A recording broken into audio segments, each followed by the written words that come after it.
Jackie.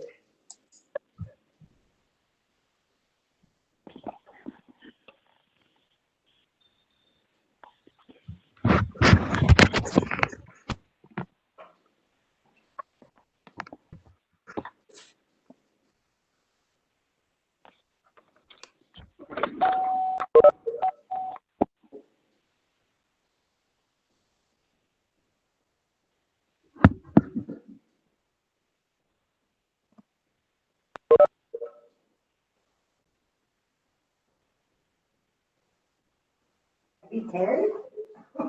Yeah.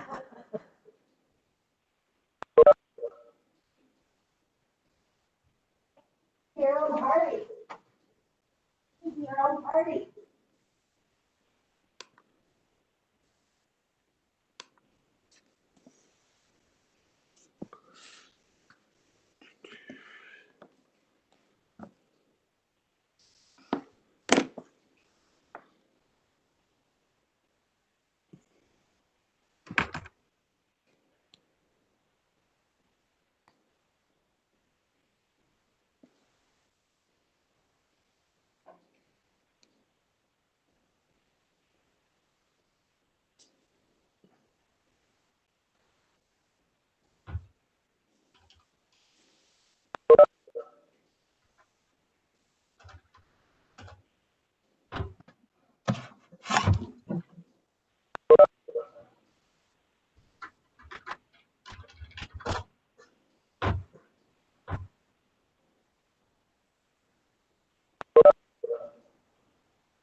Well, my cuckoo clock just went off, so that must mean it's 10.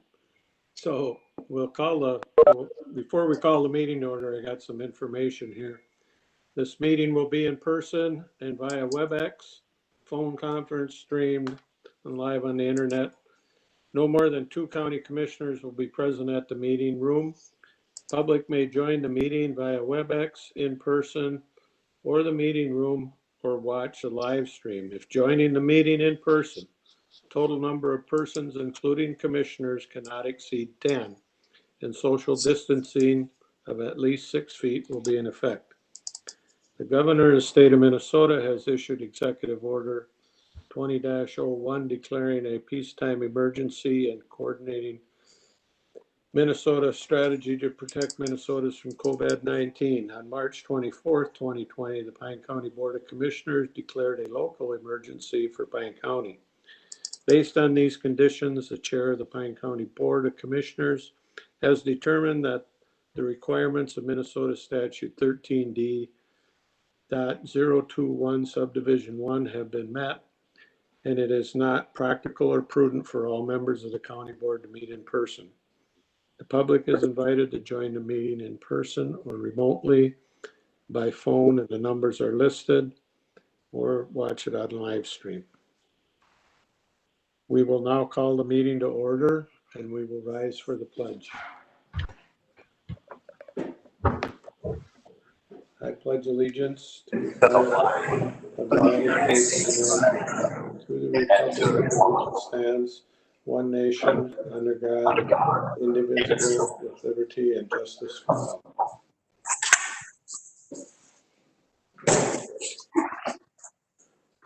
I've had a little health issue going on here, and it's so I'm going to turn the meeting over to Josh, Vice Chair Josh Moore, to run the meeting. I plan on being at the meeting through its entirety, but I'll let him. It's a little easier probably for him to run the meeting than myself. So I'll be all right. I'm healing up.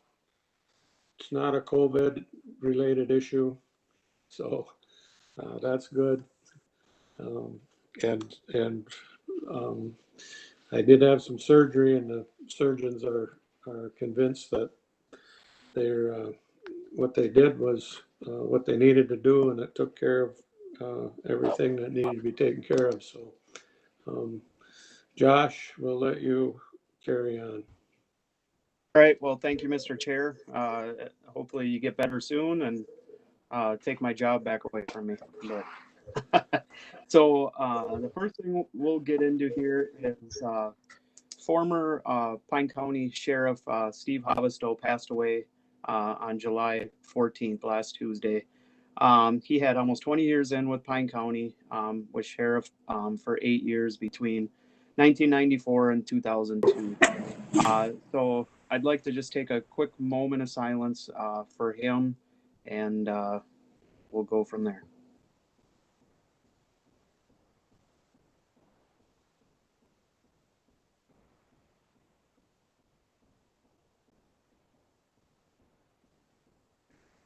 All right. Well, thank you for that. If there is anybody that would like to say anything, I can open it up real quick. We are going into public forum, but maybe we'll do this first. I don't know. Is there anybody out there that'd like to say a few words about the former sheriff?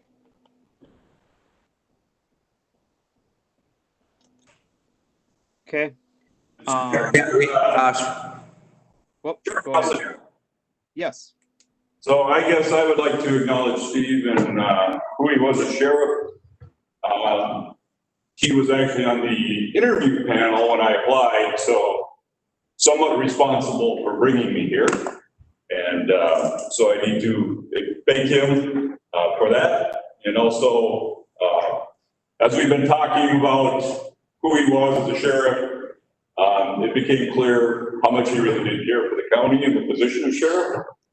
And people would comment that, you know, they worked a day shift and they would see him in there working in the office and come back through town or come back into the office late at night. He'd still be there at 10 o'clock, 11 o'clock doing work. So he really did put a lot of who he was, his time, his effort, and his heart into the job of sheriff. And again, I just want to publicly recognize that and hope that I can continue in that vein. Again, it's responsible for bringing me here. So thank you. All right. Well, thank you, Sheriff Nelson. Is there anybody else that'd like to say anything? All right. At this time, we will go into public forum. Is there anybody in the public that would like to say anything? I would like to, Josh. Okay. I just want to say that I know that we're all getting really close to preliminary levy time, and I'm hoping that the commissioners are aware of the situation in the county, and I know you are, businesses and the independent people here who have their own businesses and those who are without jobs, when you consider the levy that it is a decreased levy rather than an increased levy because of the options that we don't have anymore as far as jobs and earning more money. I'd like to see the county be able to tighten their belts like the rest of us have. That's all I can say. All right. Well, thank you. Is there anybody else in the public that would like to make any comments? Yeah, Josh? Yeah. Mr. Chairman? Yep. I'm really having a hard time hearing. Could you identify who that was that spoke? That was Gussie or Eileen Krupp that spoke. Okay, I couldn't tell from what was said. Thank you. Yep. Not a problem. Okay, at this time, we'll move into to adopt the agenda. Entertain a motion for that. Mr. Chair, we do Yes.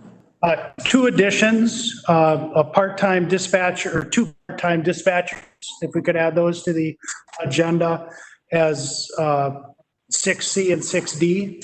And then we have additional information that was part of the CARES Act business assistance information for item number 5C, Roman numeral 2. Okay. All right, is there anything else? Otherwise, Ludwig will move as amended.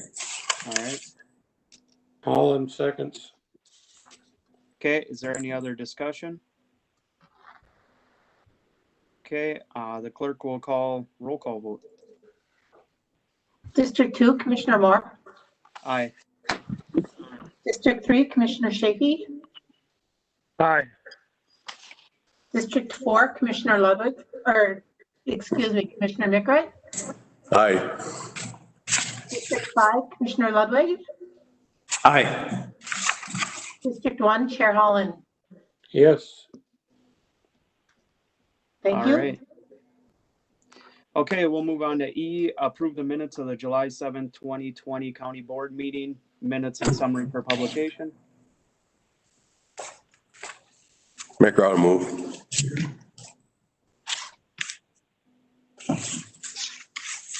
Thank you, second. Okay, we got a motion second. Any other discussion? Okay, go ahead with the roll call vote. District 3, Commissioner Shafee. Aye. District 4, Commissioner Mickright. Aye. District 5, Commissioner Ludwig. Aye.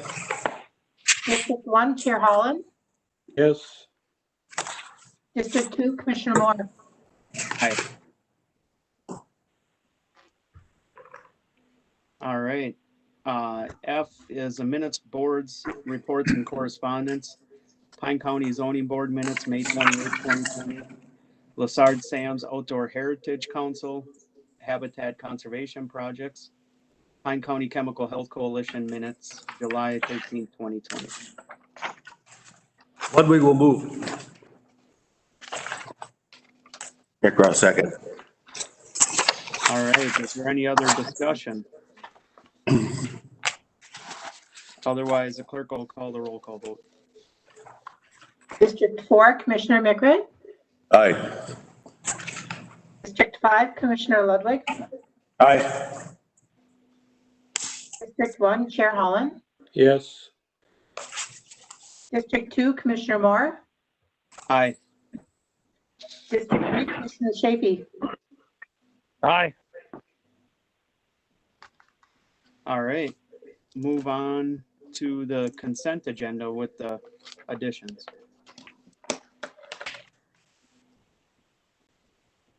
Oh, this is Holland. I'll move that.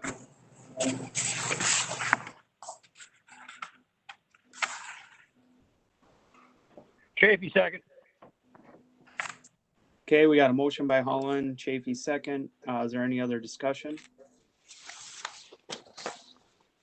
Otherwise, go ahead with the roll call vote. District 5, Commissioner Ludwig. Aye.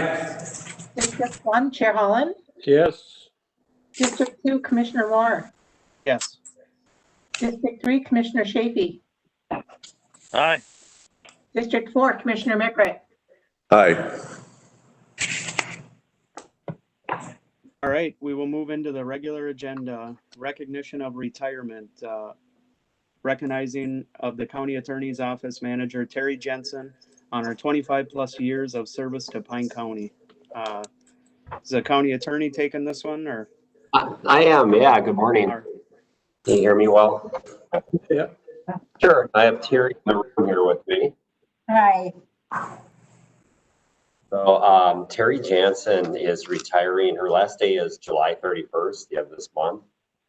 She has been with Pine County for nearly 26 years, which is this day of age. You don't hear a lot of people staying decades with one employer. So appreciate that, and it truly speaks well of our county. And before that, you were with Chisago County too, I believe. So what, 31 years or so? Yeah, I was there 6 years, yeah. Okay. And during her time here, she's been a legal secretary, you've been an office manager. We've got a lot of knowledge actually walking out the door.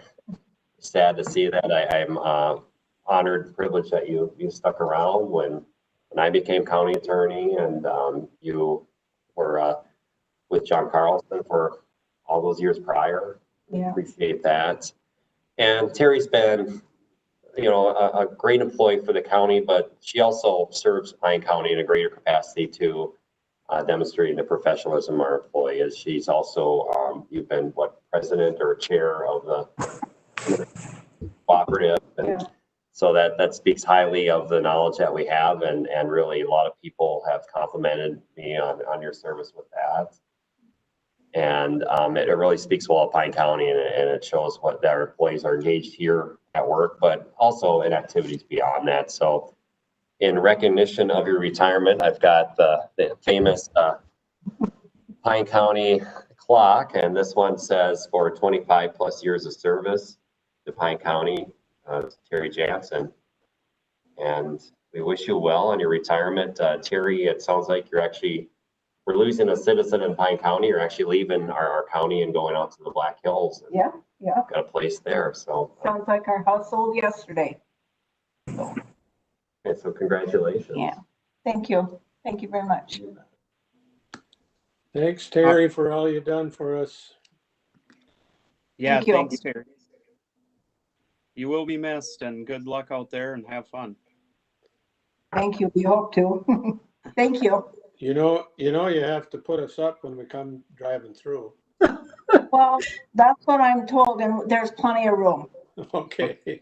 Okay. Just remember, I got 4 kids, so I don't know. Hey, let me tell you, we've had 22 of them there at one time.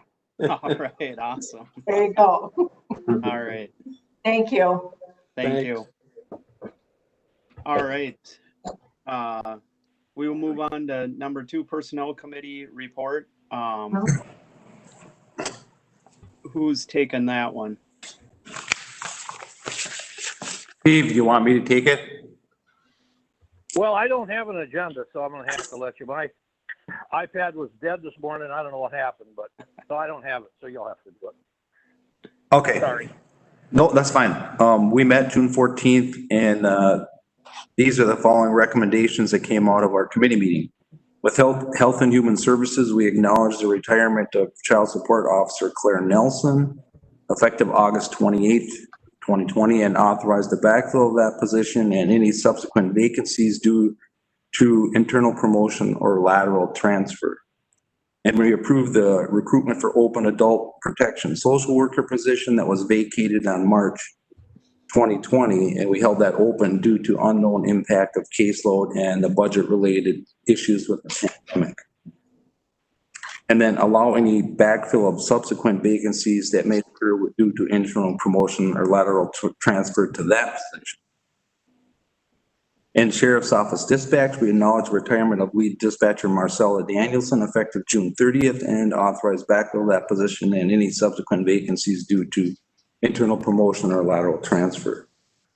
In Information and Technology, IT, we approve the recruitment of a new IT specialist, position grade 7, non-union, non-exempt, with minimum starting wage of $21.36 per hour. And also allowed approval of backfill of subsequent vacancies due to internal promotion or lateral transfer for that position. And from the administrative office, we went over the employee survey results, the telework, which presentation by Jen Frederickson, which was, there's a lot of data in there. You know, it's very interesting how good the work is getting done. Probably thanks to our IT department that's being overwhelmed with keeping all that equipment running, but it's working well, and it actually had a very positive response there. And then I want to back up to where was it? Oh, the position that we held open. That was, I guess we covered that pretty well with why we held it open was because of the cost due to the pandemic. Anyway, with all those, I will make a motion to approve those. JP second. Thanks, Matt. Yes. All right. We have a motion and a second. Is there any other discussion? Okay, hearing none, we'll call a roll call vote. District 1, Chair Holland. Yes. District 2, Commissioner Moore. Aye. 3, Commissioner Shapey. Aye. District 4, Commissioner Mickert. Aye. District 5, Commissioner Ludwig. Aye. All right. Now we'll move on to number 3. Mr. Chair? Yes. We actually have Jen Frederickson on to do that telework presentation so that all commissioners can get that information, if that's all right. I thought I read that somewhere, but I couldn't find it on the thing, so sorry about that. Go ahead. We were trying to skip you, Jen, but we'll let you back in. How about that? Oh, that'd be fine, but let's go ahead. I'm gonna attempt to share. We'll see how well this works. Is it coming? Can you see my screen? No? No.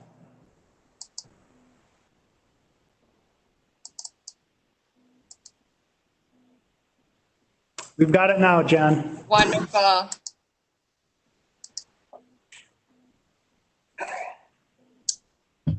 All right.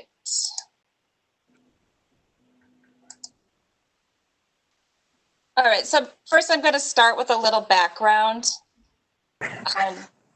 Is this how we wanted it set up, or do I need to do something, Dave, to make it look? Nope. Okay.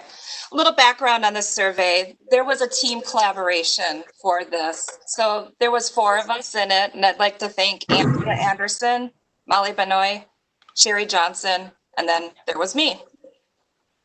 So back in April and May, we had this need for employees to go out and work at home. Obviously, everyone's aware of COVID. And so in early May, this team started to look at the questions and some ideas for it. A lot of the research came from my team members. They really came up with the idea, helped me with some of the wording on this, and I pretty much just put it into SurveyMonkey and disseminated it amongst all the employees. So I really want to highlight the help that was into this. Created the survey around the end of May in SurveyMonkey, sent out the link to all employees who would have the opportunity to telework. Survey opened on the beginning of June, 6/1, with a deadline of 6/11. However, we let people go until about 6/14 to answer. So keep that time frame in mind when we go through some of these results, because some of them would have been answered differently had it been April or May. So when I looked at the pool of candidates, or excuse me, we're in a lot of hiring right now. When I looked at the pool of employees who could have responded to this survey, we had about 160 staff that were able to telework. Out of them, 127 people responded, And that gave us a 79.4% response rate, I was very happy with that. When you look at these results, you'll see a lot of it is HHS. They accounted for over half. So there's 92 employees who could have responded, 69 did, and that was a 75% response rate. Sorry for all the numbers. I just wanted to kind of give you a background on the numbers of the results here. So the first question is we wanted to look at, of those who could telework, how much telework were they doing? How much was at home? How much was in the office or the work location? So that was 100% it could go to, and then they broke it down for us. So if you see here, about 70% of the work was done from home or another location.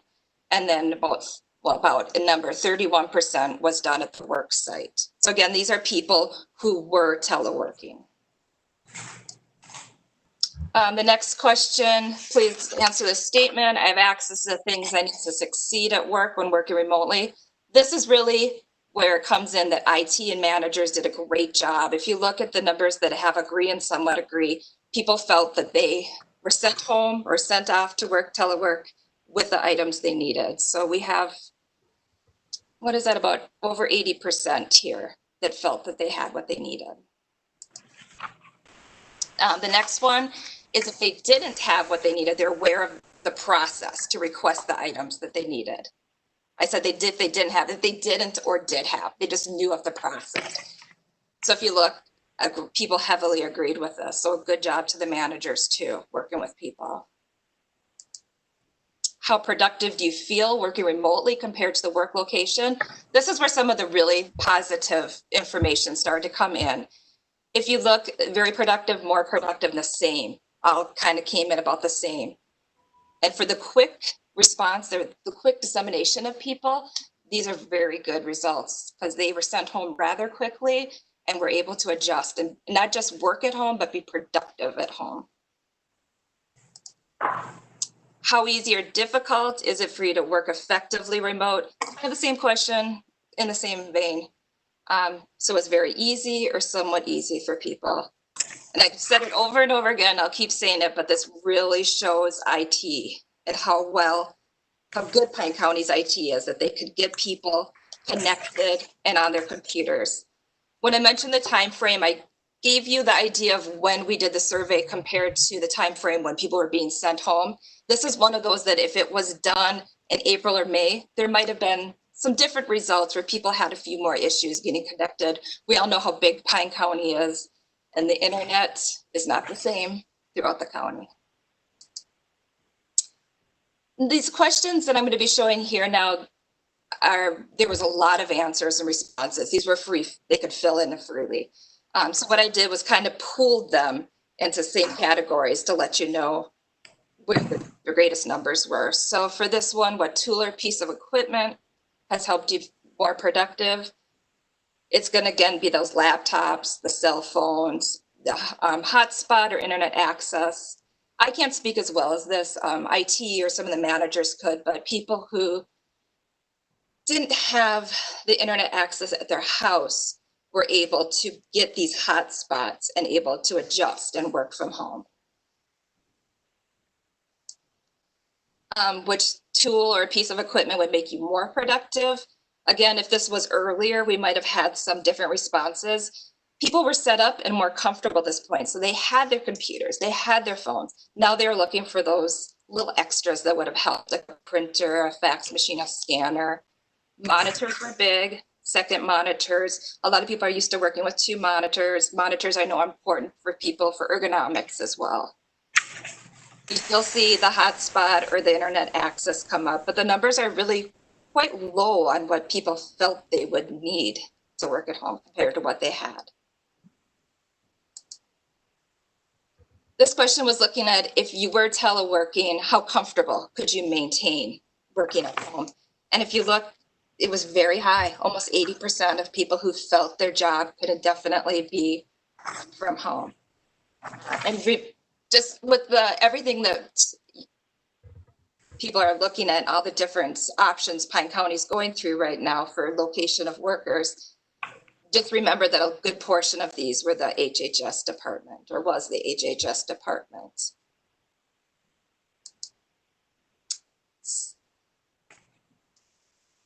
So this is one that, the wording, this is one we went around with. This is where I really appreciated my team because I kept wording it in a way that was confusing. As you can see, it was still kind of confusing to some of the respondents.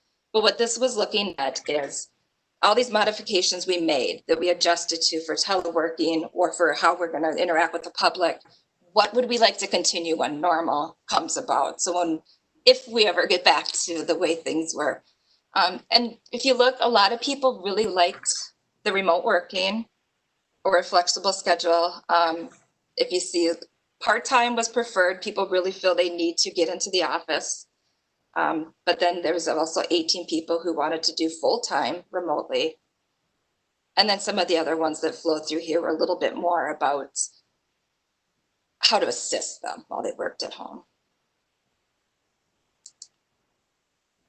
And so this next question 10 is looking at the vital services that the county provides. And when you are at home, teleworking, or with how things have been modified, shut down, reopened in a different capacity, what's important for Pine County to get back to? And there's a lot. Visitation and office visits, we're high on it. That's really, our HHS, our probation department, people who provide really vital services that need to interact with people. There were modifications made, but I think people really like that face-to-face visits, field visits, client reviews, public events like this and meetings. What's interesting is there were 10 people who thought that the modifications would work and there was no need to return to that. And then we did some demographics to kind of figure out where people were. So how many years people have worked for Pine County. Our respondents here mostly were pretty new people, 0 to 5 years, which is not that odd when you look at the numbers of people who responded from HHS, and that they tend to have at opposite ends of the spectrum, staff who are a little bit newer, and then some really tenured people who've been here for a while.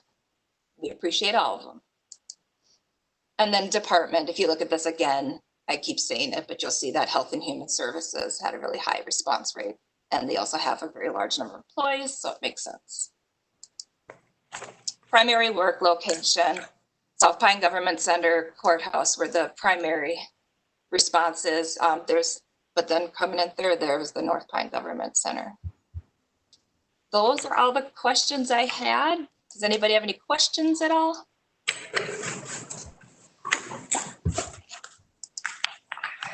Well, I'd just like to say thanks, Jen. That was a good presentation there, and it is a real testament to everybody. Even your team that put this together. But IT and everything, as far as we really got thrown out there with this whole deal, and we thought maybe it was going to be a couple weeks, and we're turning into months here. So I don't know if it's a new norm or what, but I just appreciate everybody that's been doing all this stuff and getting through this. So thank you. Mr. Chair, this is Dave Menke. If I could just make a couple of comments. yes. So we did, the survey was late in the game with regards to a lot of folks were deployed to home, and we found either the work didn't support their work at home or they didn't have good broadband at home. And so by the time we did the survey, a lot of those folks had come back to the office either on a full-time or a part-time basis. And then the survey was focused on telework. Our plan is that going forward, we would look to do some type of engagement, employee engagement survey on an annual basis. And so just to get you thinking in terms of this is a way to get feedback from the employees. In this case, focused on telework, we know the facility committee has been pursuing the idea that we would be able to have enough teleworkers permanently that we could vacate our use of the South Pine Government Center and move all the employees into the courthouse or up here in Sandstone so that we would be able to reduce the footprint and have a long-term cost savings. And so I think this survey does support the idea that that is a direction that technically is feasible with the setup that we have going. Mr. Chair? Yeah. So I know you're on facilities too, Josh. So we've had a lot of discussion about that. It's, if the employees are happy working remotely, cheaper, buildings are our biggest expense. And then the ongoing maintenance of buildings is a big expense. And, we were in discussion, at facilities committee, like, we're gonna have to do something with the courthouse remodel or build a new small little addition to hold 50 employees. And then I think COVID was kind of because it's not, but it opened our eyes that we can work. We learned that we can work remotely and we don't have to do building. And I think that's a good thing. When you look at the one slide from Jen's thing there where they, how is it working for you, or can you do it permanently? There was when you add up the top three was, yes, absolutely, it's better. And then someone's, somewhat better. And then something it's the same. It was like 80% that were working just as efficiently from home. And there's always the group that has to do face-to-face, with Health and Human Services or the field visits. So of course, they're always have to, anyway, but there's a large chunk of them that just do computer work. So it's wonderful in that sense. So I don't mean to go on and on, but I just think it's what we learned when we were looking at this bill. We thought of it, we had a discussion about, how many people could we telework or whatever. They said, oh no, that's like impossible with the broadband issues and everything. Well, then when COVID happened, we had to do it, and it ended up, it was a success, really. So I think that's something we really is a positive takeaway from the impact of COVID.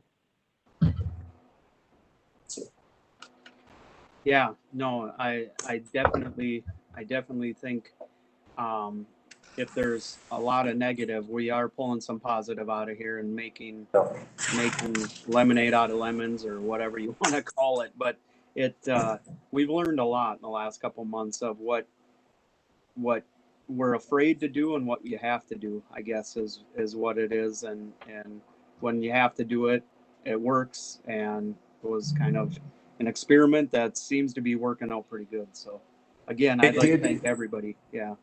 Yeah, and it did tax our IT. We have to, those guys were like racking up hours, and they're still, they're behind on stuff that's the mundane issues that have to be done because they're doing all the stuff to keep people working. So we'll get that figured out, and we're in the process of doing that now. So. Yep, definitely.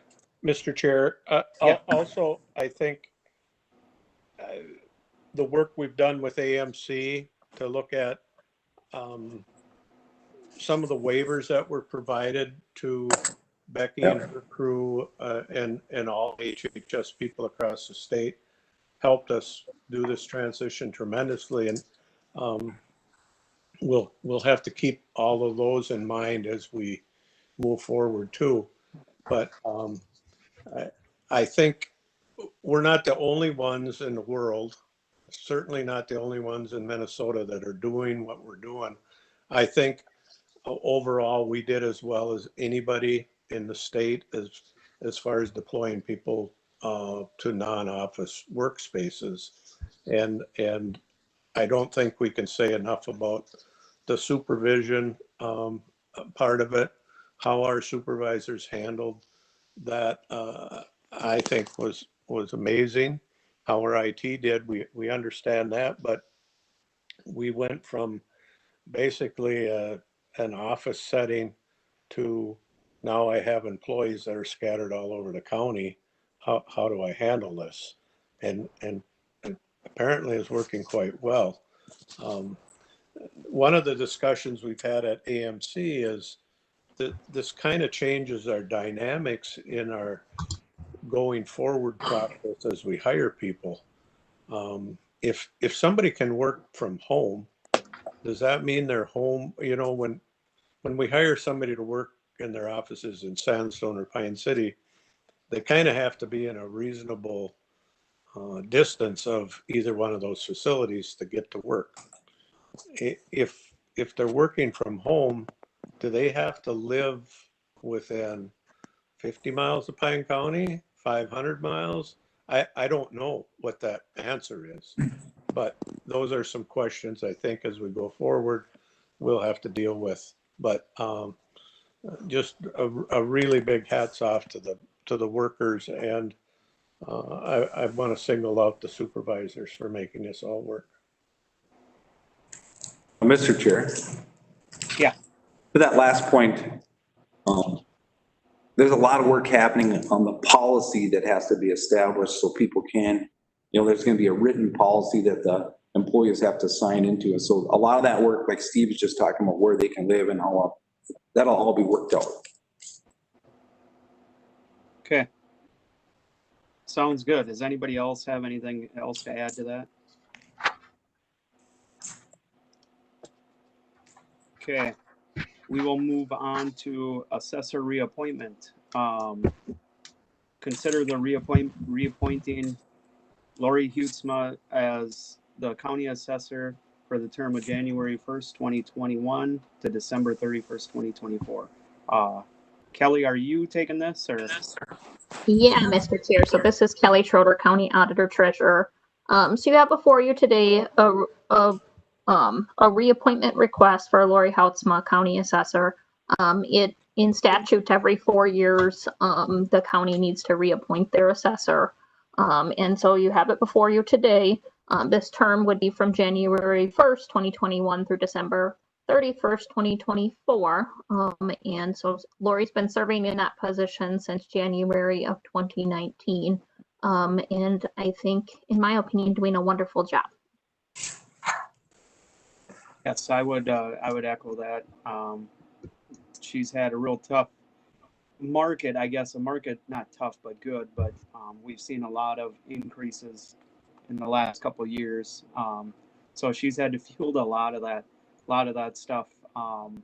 People aren't usually happy with their valuations until they go sell them. So, but we've been working through that, and from what I've seen of Lori, she does a great job. So I would actually make that motion to reappoint her. Mr. Chafin, second. All right. Is there any other discussion? Otherwise, the clerk can call the roll call. District 2, Commissioner Moore. Yes. District 3, Commissioner Shafee. Aye. District 4, Commissioner McRae. Aye. District 5, Commissioner Ludwig. Aye. District 1, Chair Holland. Yes. Thank you. All right. Thanks, guys. We'll move on to number 4, award contract number 2002. Mark, I think you'll go with this one. Yeah, we opened bids yesterday and we got one good bid, and I think that's all that matters to me. Quality contractor, Knife River Corporation. We typically in the past on our paving, we'd get 2 or 3 bids. Knife River has bought Tri-City Paving, which is a regular bidder for us. So now that eliminates some competition for them. And then we typically, now and then, we'd get Hard Drive or Central Specialties. We'd get somebody. The way things are looking, we're not going to be getting a whole lot of bidders in our area in the future unless somebody else comes along here. But we did get a good bid, so that's good news for this year. And I would expect they'll be working September, middle August, September, and October. So hopefully we'll get a nice dry fall.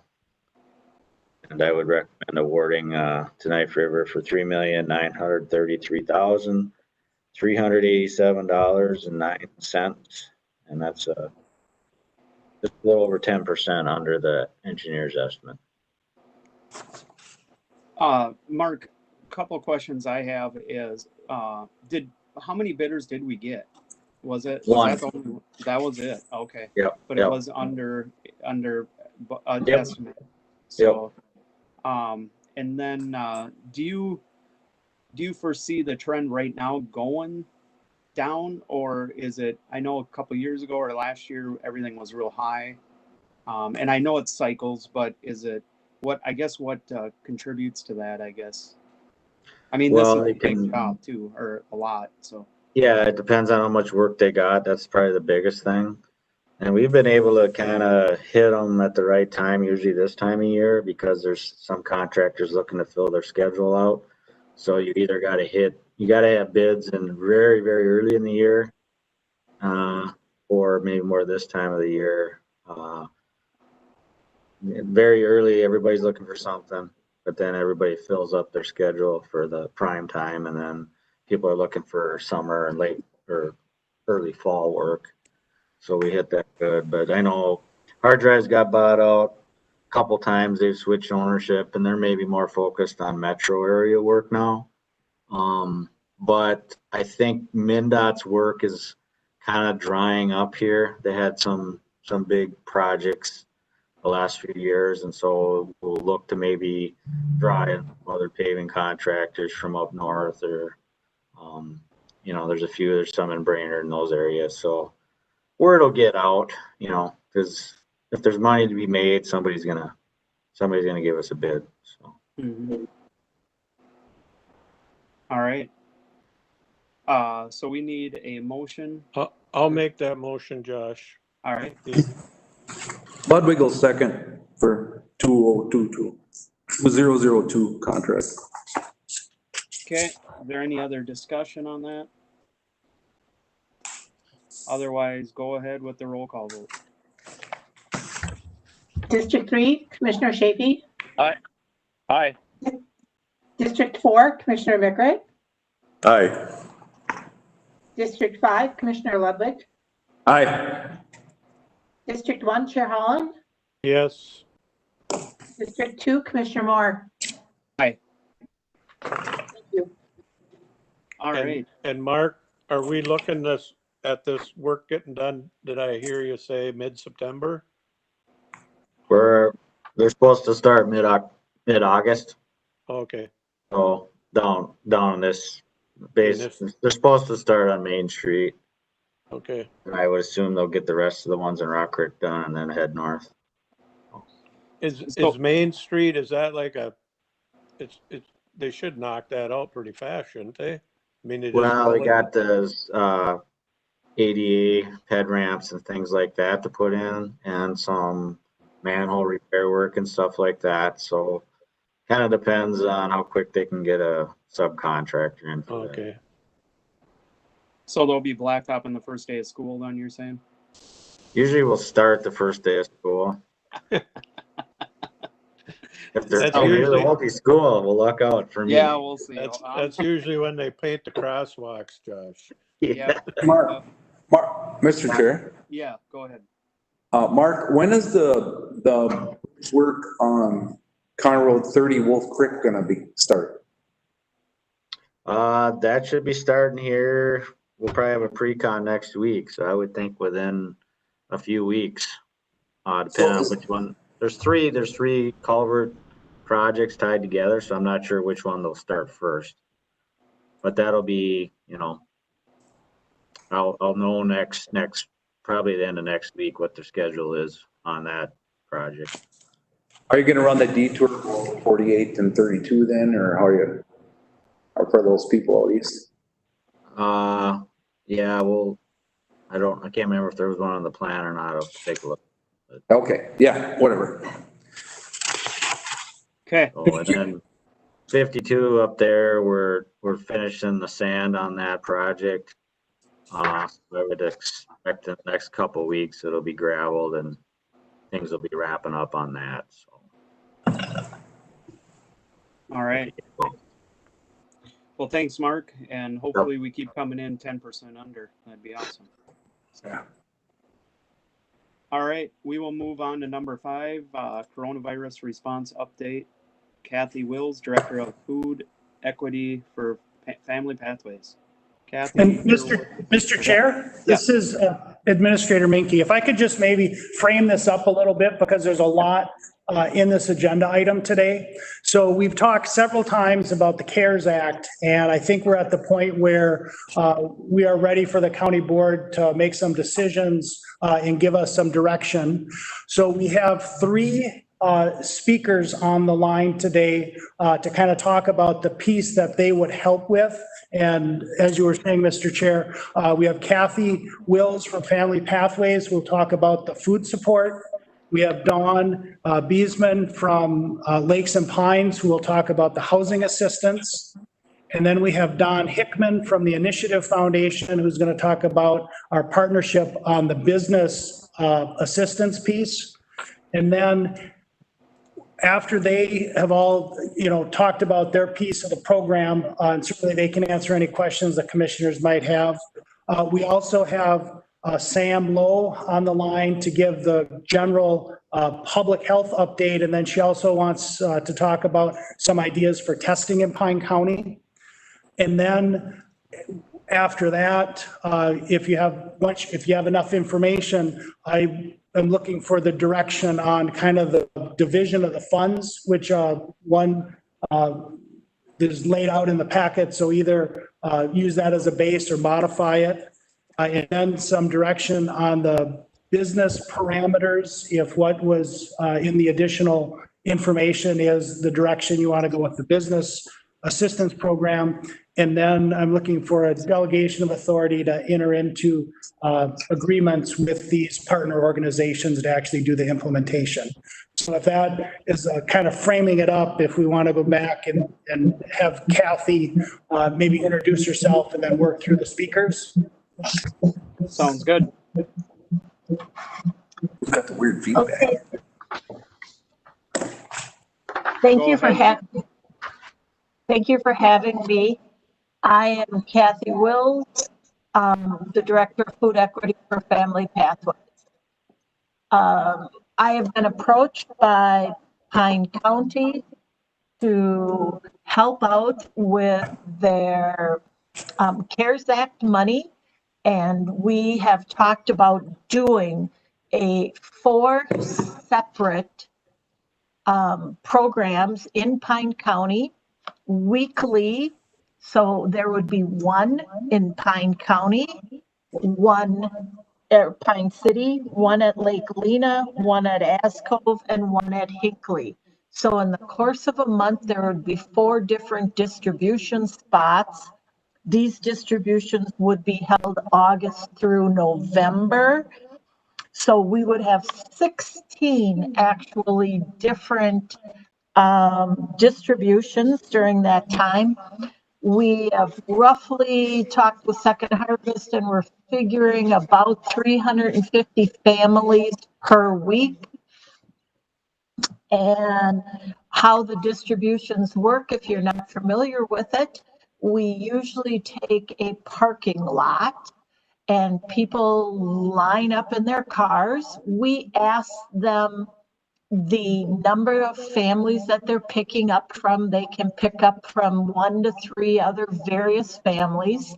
We then would ask the ages in those families, how many children, how many 18 to 64, and how many are over 65.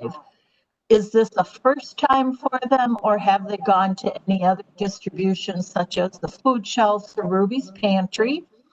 They provide no names, they provide no income. They drive up then, the trucks are stationed, there are 3 different types of boxes that they would receive. One box would be a meat box, one box would be a dairy box, and one box would be a produce box.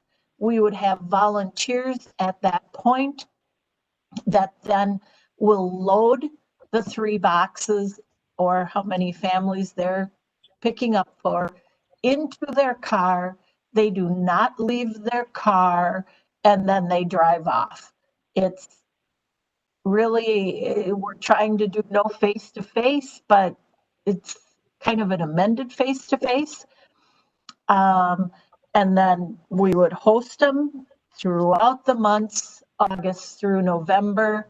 And we're kind of looking, Second Harvest is looking at cost for us. Transportation is the highest cost because we need 2 refrigerated trucks, obviously, to keep the milk and produce and meat refrigerated. And they would provide those trucks and the food for us. And that's kind of the whole program then. And we would see very quickly, based on numbers and transportation, can we squeak any more into December? But as I understand, you need to spend this money by December 15th, I believe is what Mr. Minke told us. So that is the program that we're working out with the county. Any questions?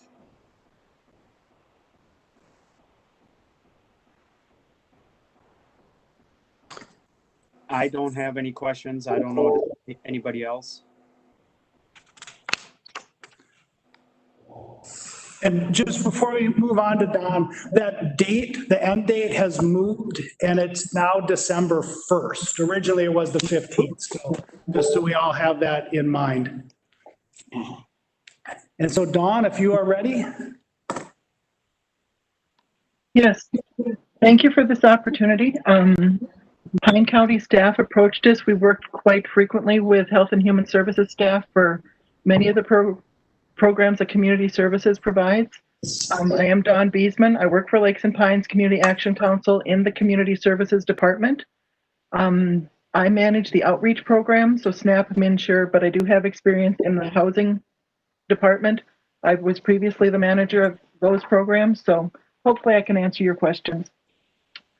What we have worked out, if you agree to it, is whatever CARES funding you want to earmark to help Pine County residents who are facing eviction or foreclosure, we could do that as a separate account.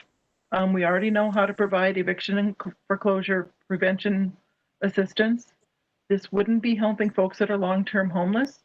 It would be helping Pine County residents stay in the housing they have now, or potentially helping them move from one residence to another if they are being evicted, to help them move seamlessly without a day of homelessness. This wouldn't be supplanting other funding we have. We do administer Family Homeless Prevention Assistance Program funding through Minnesota Housing Finance Agency. In the last 12 months, from July 1st of 2019 to June 30th of 2020, for the central region, the southern 5 counties we serve, Pine, Kanabec, Chisago, Isanti, and Mille Lacs, we serve 16 Pine County households for an average of $1,348. And that might not sound like a lot, but for the family homelessness prevention funds, we have about $16,000 to $20,000 a quarter for all the 7 counties that we serve.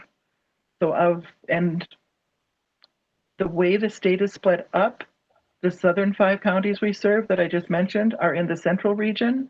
And in that region, we served 76 total households in that year, of which 16 were Pine County. So about 21%, which isn't bad. We have applied for additional funding that MHFA has just released last week. Our concern is that when the eviction moratorium goes off, we're going to have a lot of folks facing evictions. So if you want some of the CARES money going towards evictions, this would not replace any of the dollars that your residents are eligible for, but it would free up other dollars that we can use for other needs. Some of our funding allows us to pay property taxes, water bills, some doesn't. Helping somebody stay in their current home, whether it's a rental or a mortgage payment situation, is much more cost effective than somebody becoming homeless, and then helping them to rehouse.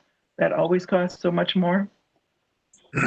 We've got lots of data. If you need data, if you have questions, our board has approved the draft of the MOU, so that's ready for whatever your county board decides to do. Do you have any questions for me? Mr. Chair, I have one. Yep. So have you had to turn people away that have been looking, I mean, you run out of funds, obviously. Yes. That much. So have you had to, how many people from Pine County could you keep it like that? Do you know what? I mean, you've had to turn. In a perfect world, if I can master sharing content, I am going to attempt to do that. If you want just numbers, that's easy too. Pine County for that same 12 months, July 1 of 2019 to June 30th of 2020, we turned down 77 households in Pine County. 47 for out of funds, 26 because their score was too low. And what that means is we are required to use a survey to score people. And if they don't score high on that survey, what the survey measures is the number of barriers they have to maintaining or obtaining housing.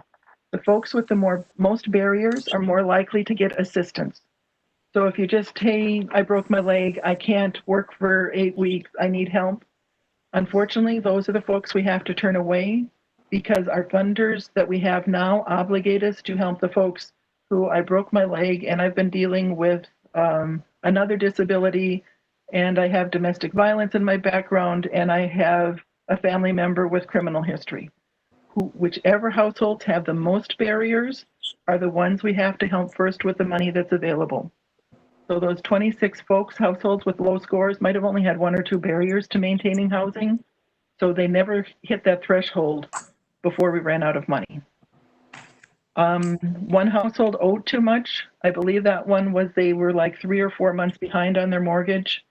And we can't pay $10,000 to one household simply because it takes too money from other households.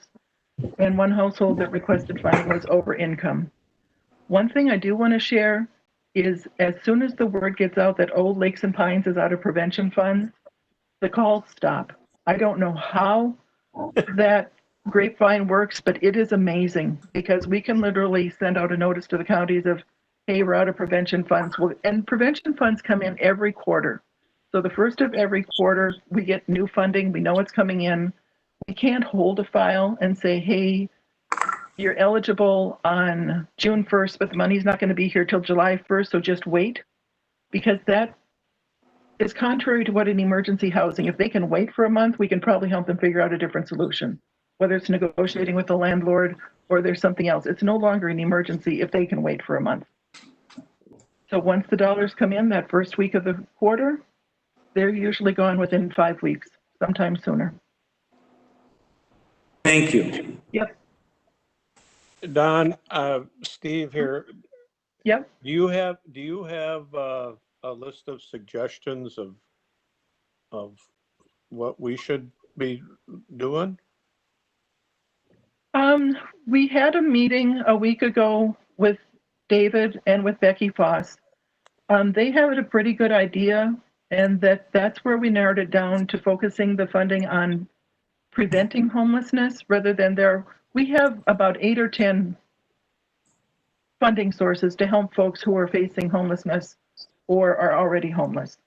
So, but it's the prevention dollars we run out first, and that's the most cost effective is to keep the residents who something came up, they don't make that high score, so we can't pull them off that coordinated entry list of, hey, yes, you have 18 barriers to maintaining your housing. We're going to help you. It's the folks with the 1 and 2 barriers that maybe they lost their job. So that's how we came up that prevention might be the best situation for your dollars to go if you want some dollars to go to help with housing cost in Pine County. So it would be keeping people in the housing they are in or moving them without a day of homelessness into a new house, apartment, whatever.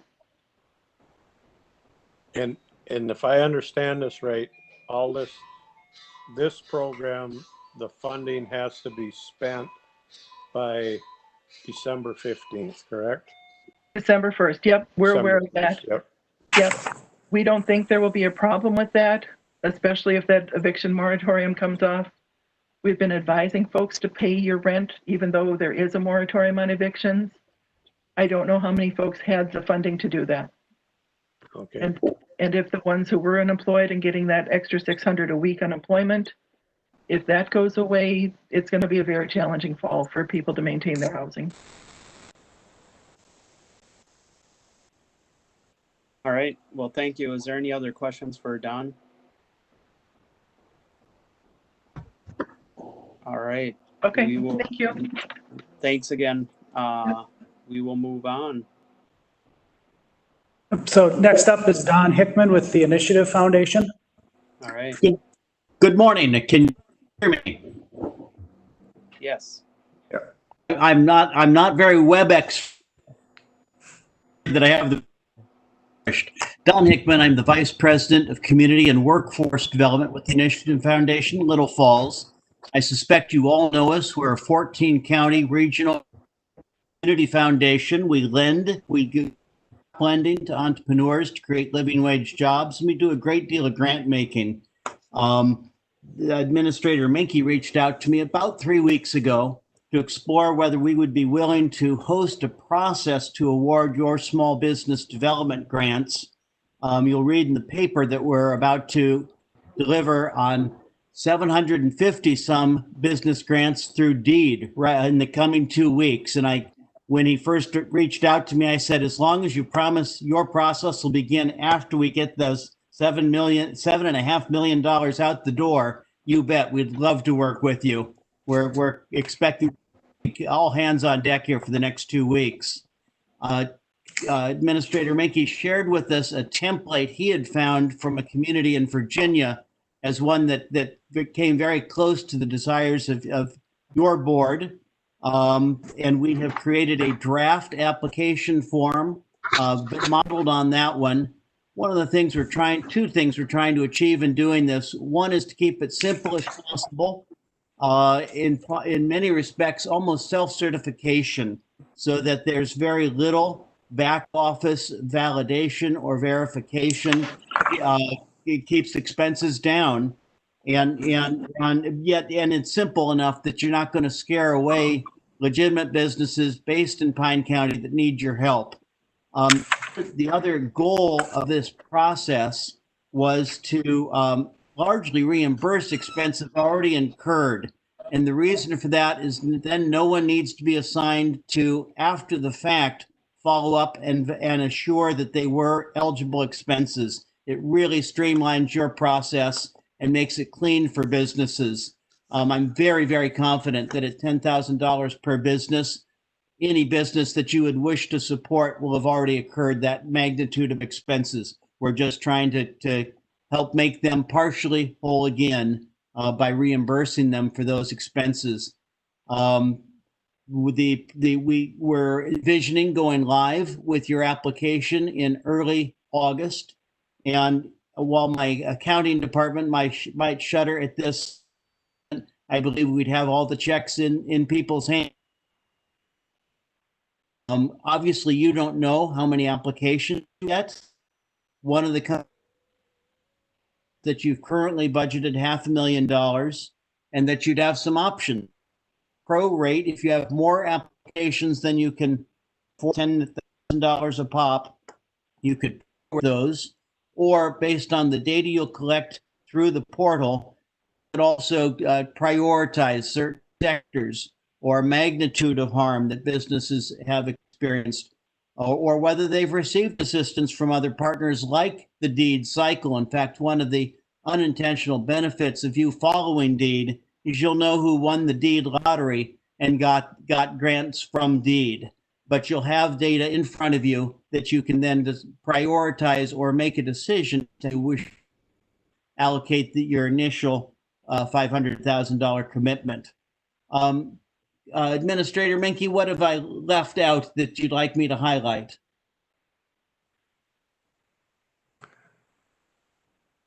I think you've done a wonderful job of kind of laying out our thinking on the program. So certainly, if commissioners have thoughts or questions.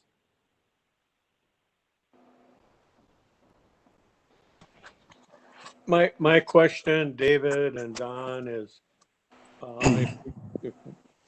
if we move forward, when would a business first be able to apply? Yes. So there's a couple small items that we still want input from your county attorney, but it's not major issues. And again, my goal would be to get this application up online in early August. And so truly, just barely 2 weeks from now. Our thinking was we would have the portal open for roughly 2 weeks, 10 days to 2 weeks. That gives most folks time to apply. Again, it's not an extensive process. This is going to be other than having the receipts in front of you, this is going to be something somebody would presumably be able to fill out in less than half an hour and just upload their receipts.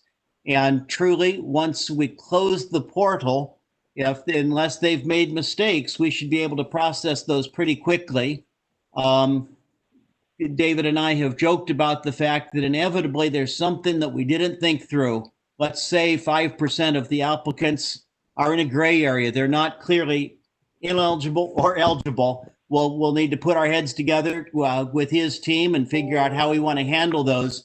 But again, presuming we'll have between 50 and 100 applications, that's a manageable workload. And I really do feel somewhat confident that we'll have cash in the hands of businesses before Labor Day, well before Labor Day. And do nonprofit 501(c)(3)s fit in the business, or is there a separate slot for them? They do not. That is a separate slot. This is strictly for commercial or for-profit businesses. If you are pleased with the process as it goes, and similar process for nonprofits afterwards, we'd happily have that conversation with you. It's a little more nuanced in some respects than the businesses, because clearly supporting business viability, sustaining your tax base is an innate and clear charge for all of us.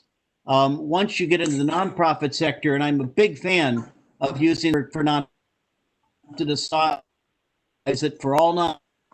Is it for nonprofits meeting specific needs? I was very impressed by the previous two presentations. What other services or what additional needs do they have that you might consider? So to start with the business one, nonprofits are not eligible for that pool, but we could, if you choose, we could stand up a nonprofit pathway once we've established that you're pleased with how the business path went. And if I could just add on to that, there are some non-traditional businesses, and I don't know if technically they're a 501(c)(3), that operate what are in essence businesses. So like the Pine City American Legion, or the Little Mermaid Cafe at the museum in Askov. So I think the business piece of those operations, we would want to funnel to the business piece versus the nonprofit piece. And so just to add a little nuance, Don, you had talked about the gray area that we'll encounter. That's the gray area that I have come across so far, with people just inquiring. That's, Mr. Chair, is that because they were paying employees? I would think you'd have to have some kind of. Yeah, in essence, they're operating what is more like a business than they are a nonprofit. So the criteria that they would be looking for, if you look on the draft criteria, the criteria is what the expenses they had would more align with that criteria. So I'm thinking of, a nonprofit might not have a lot of employees. It might not have a lot of need for making modifications to space to ensure appropriate distancing, et cetera, but they still might have expenses. But if you're the American Legion, if you have food service, you're responding just like every other restaurant, trying to figure out how did you do curbside, how do you do social distancing? And so that, if you read the criteria for the business piece, those are all eligible expenses. So a couple of questions I do have is, I had kind of voiced this a little bit earlier. How do you reach out to some of the businesses that maybe aren't in the, like I had said, aren't in the system? I operate a business. I'm in the SBA system. So when all this comes about, they kind of call you, they talk to you. So, and I know we hit on this a little bit at Extension, but what about like farmers? Are they considered a business? Some of these farmers haven't been able to get rid of livestock. because the processors aren't taking them. What about the processors? What about just businesses that aren't, they don't have loans, they don't have, they operate not very much with a bank, so they don't have a very big bank relationship and or people to, and internet or whatever. How do you reach out to them? How do you try to get a hold of them and try to help them? So we will market the program as broadly as we can, right? So there's local newspaper, there's local radio, there is local chambers of commerce, the cities. We'd work through them to make sure that anyone they have on their business list. With your question on ag, there is a program, and we talked a little bit about it at the Extension Committee last Thursday or last week, whenever the Extension Committee met, that's run through FSA that producers should be able to access. And so if we have farmers who are interested in our program, we would first want to steer them to the ag dedicated program because it probably aligns better. Mr. Chair? Yeah. I also think of like the barber. He's the one guy running a chair. So what kind of receipts is he gonna have for, I know he's gonna have face masks and stuff, but what about, you gotta shut your door and what's he gonna say? I lost 20 haircuts a day. I mean, because he's gonna have to use past history. So how is he gonna show that when he comes in applies? He's not gonna really have they get credited for loss of customers. So the program, as we've contemplated, is not a reimbursement for lost business revenue, right? It's a reimbursement of expenses that you've incurred. And then we also have an opportunity for mortgage or lease payments up to 3 months. And so in the case that you give, Commissioner Ludwig, if you're a barber and you rent a chair even somewhere in a salon, that rental, the rent that you would have that you have to pay where you had no income is something that would be eligible for the program as we conceive it. Okay. So again, I'm sure there may be some cracks, right? But Yes, if a guy owns his own chairs or even a beautician or whoever, they're just. Our goal is to try to qualify as many businesses as we legitimately can, knowing that we're going to learn stuff in phase one. And so we've proposed that there's 3 phases. And based on what we learned in phase one, we may decide that we can just do a phase 2 and capture all the rest. Or we may learn more that we do want a smaller phase 2 and a phase 3. Yeah, the other thing I was thinking is, I'm just thinking what's affected me and my family personally. My wife's in the dental field, what about them that were shut down? I don't know. It seems like everybody that was, I know there's a lot of money out there, but it seems like a lot of people already were involved in it. And it seems like that the first round of funding has really hit a lot of businesses. I don't know, and I'm just trying to look outside the box of people that were affected. And I talk to customers every single day, of mine, and kind of feeling it out to people that are really affected and not affected, and it seems like the affected people almost were already kind of taken care of, but maybe not sort of. I don't know. So that's the only thing I'm just throwing out there. I've been doing a lot of, just kind of poll research or just asking, like I said, asking my customers and just trying to find that place we missed, I guess, so I don't know. And this is not directly maybe to your point, Josh, but I know when we have thought about our program, and Don made this case, that our goal is to minimize the administrative costs of the program. Yep. There are other counties that have made other choices, and I was just reading about another county where they are contracting with a private firm and paying them $500 per application they review because they have a much more robust application and are trying to be more targeted and get more assurance that the money's going to the I don't know what their criteria is, so I don't know if it's the hardest hit or whatever. But our application process is trying to minimize that because we think that $500 per application is probably better in the pocket of the business than in the pocket of the consultant. But we're going to have some general questions like, were you forced to close?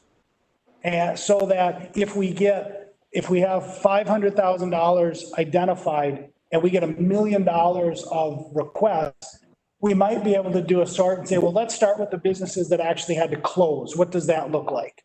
You know, maybe we're able to fund those folks at 80% of their request, and then the other folks we're able to fund at 30 or 40% of their request, or we decide that we want to take some of the phase 2 money and move it forward. So there's some flexibility built in without making an excruciating application process, which seems to work in favor of larger, better organized businesses that have accountants and attorneys at their disposal who can work through those processes.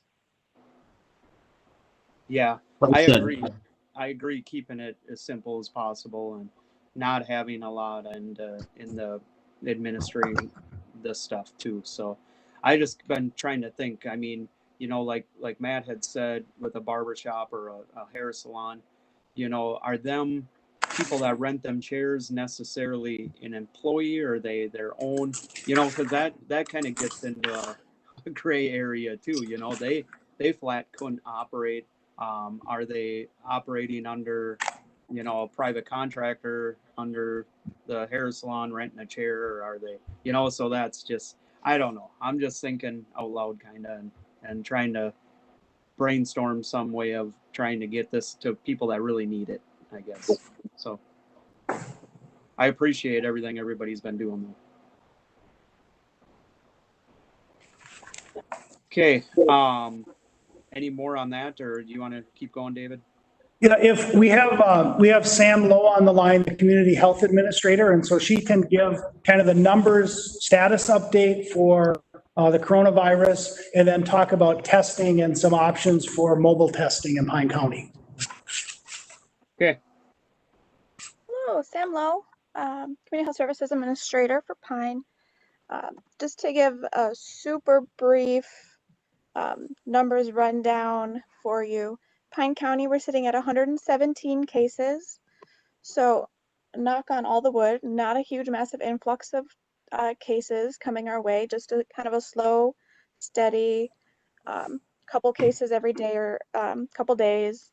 So it's been manageable from a case investigation point. And we haven't seen a lot of cluster where we can trace multiple cases from one thing. So that's been really good. Minnesota, oh, I didn't actually refresh my situation report. As of yesterday, had 47, nope, I got the new numbers, 47,457. So yesterday was actually quite a spike in cases. We had about 920 new cases. So for a while there in June, we were sitting around 200 to 400 cases, feeling really good. Then we were on 400 to 800 cases for a while. Now we're starting to see that scoot up again. Today, luckily, we only had 350 cases. So kind of this motion still. But that motion started down here, and now we're kind of going up here. So we're still seeing that upward trend across the state. And the US, there's a point where the numbers stop making sense and you stop being impressed. But the US is at 3.8 million cases. It's going up quite significantly. We're seeing quite the uptick in daily number of cases, which is concerning. And then globally, we're at almost 15 million cases. So, like I've been saying for a while, this is going to be here for a while, and it's only getting worse right now because things are opening up and people are less worried about it because it's been around a while and they're tired of worrying about it. So it'll be interesting to see what happens when the fall comes. But I just wanted to touch on an idea we had, and this isn't an official request or anything, but just putting it out there, of we've talked about testing and the importance of testing because that's the first kind of layer in this.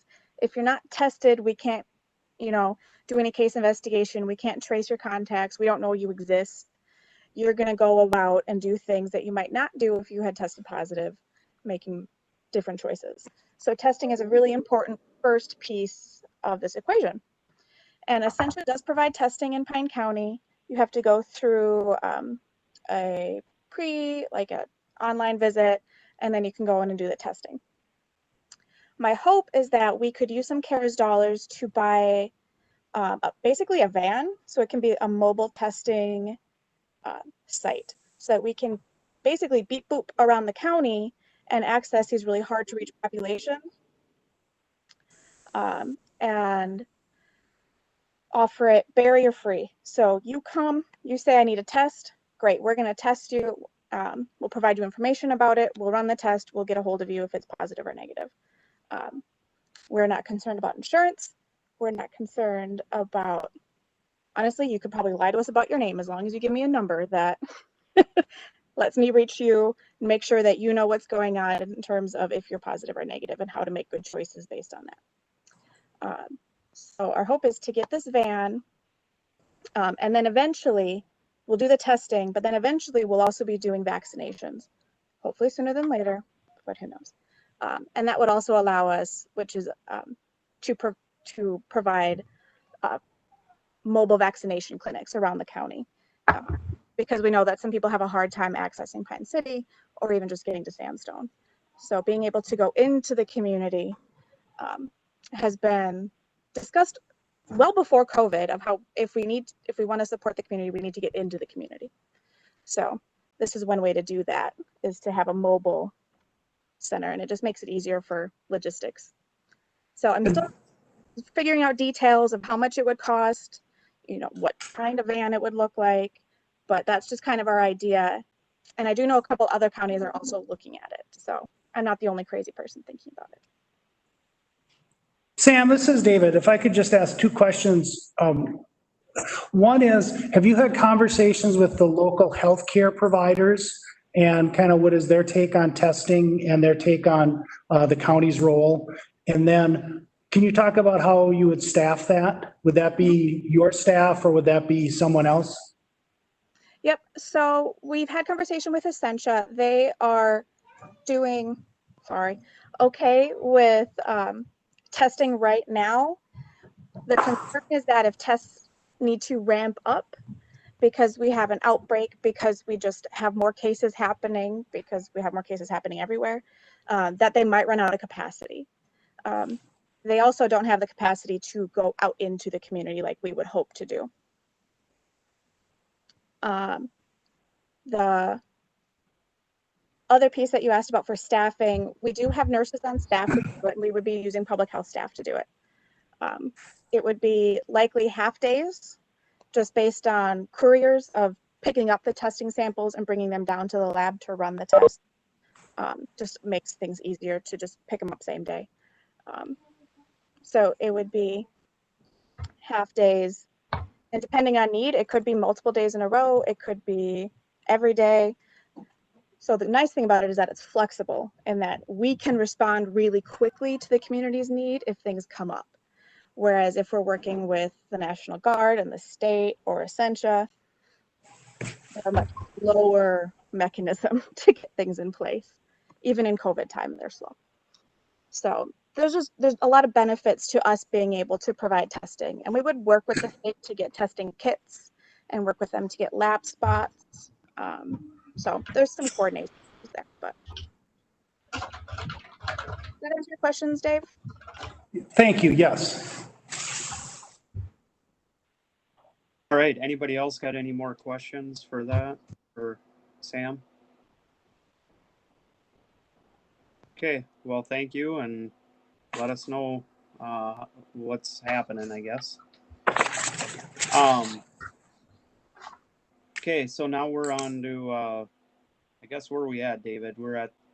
Yeah, so if we can talk through, there's three, I guess, questions on the table for some county board direction or decision. And it's kind of the general division of the funds And in your packet, on page 2 of that agenda request is a chart that lays out a proposed distribution.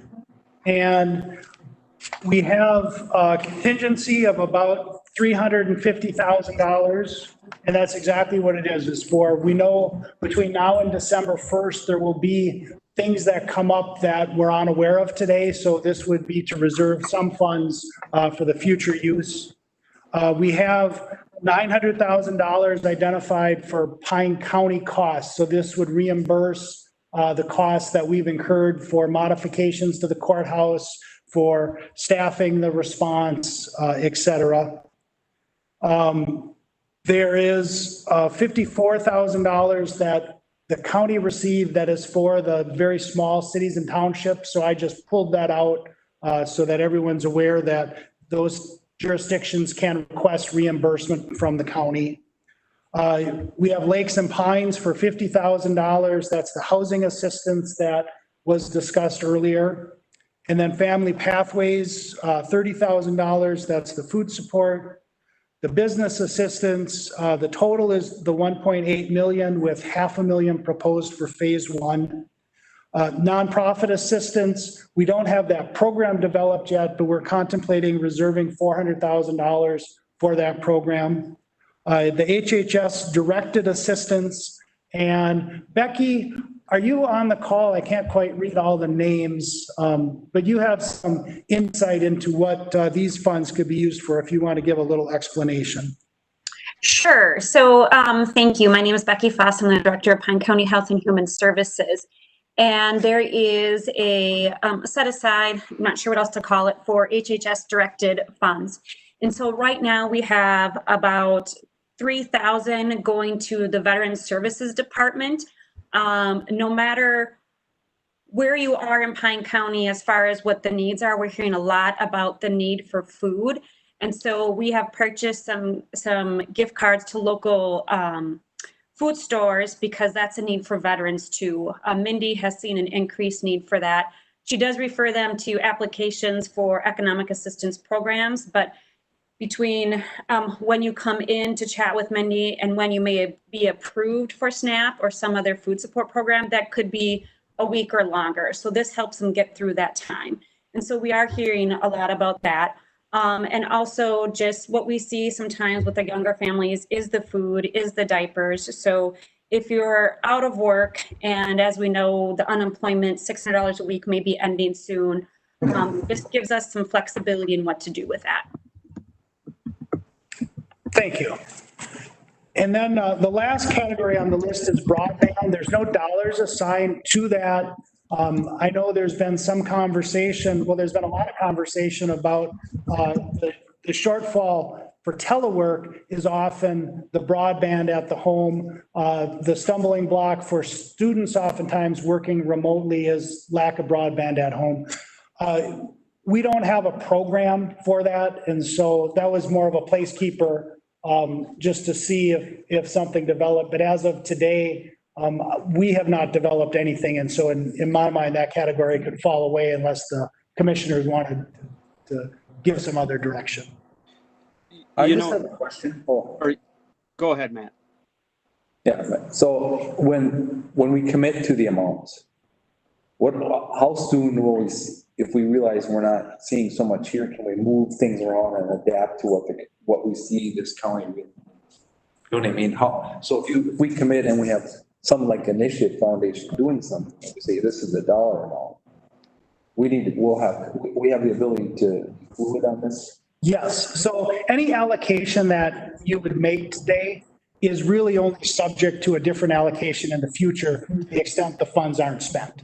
So I anticipate that as these programs roll out, we will get feedback as to there's more demand here or there's less demand here. And then we can move funds around. And then my second question would be the housing. I'll just grab that. So if someone says, I can't make my payments, how do we verify the backside of it?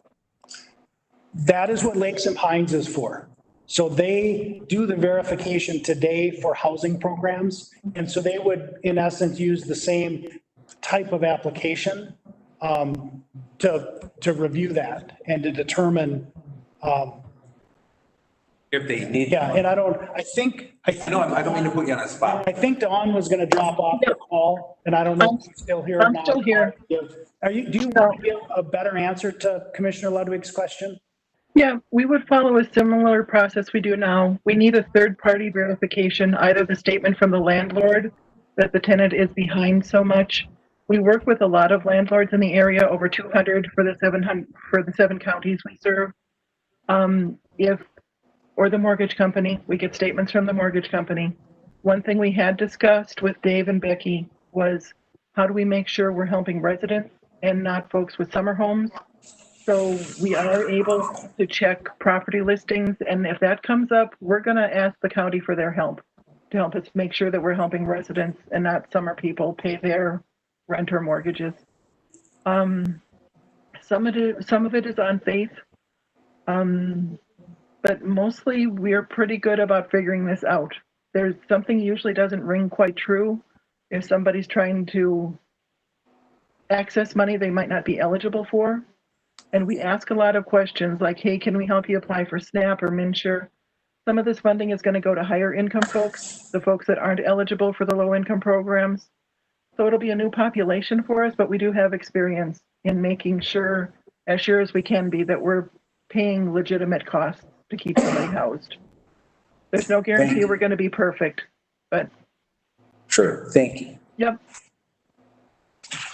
All right, well, thanks. I had a couple just real quick things after scanning over this broadband thing. What do you think about, I know the library has done it. They have hotspots that they loan out. And I know there's been a few certain libraries that have got extra hotspots because of some grant that local area had got.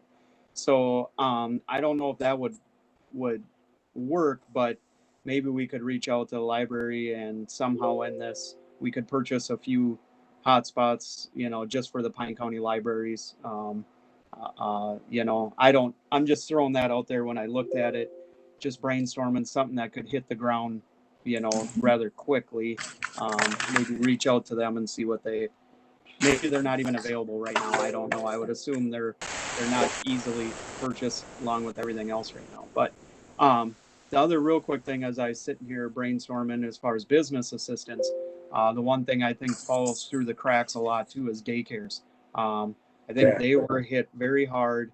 I know my personal daycare when my wife was out of work and home with the kids, she was kind enough to not let us pay for our kids for the 6 weeks my wife wasn't working, and she was home with them. So that's real, stuff too. So, and they're kind of, they a lot of them operate out of their house, but they are legitimate, real businesses and they work with the county a lot on stuff. So just throwing that out there, we should just try not to forget them. They're a necessity we all have to have, or most of us, or whatever. But they're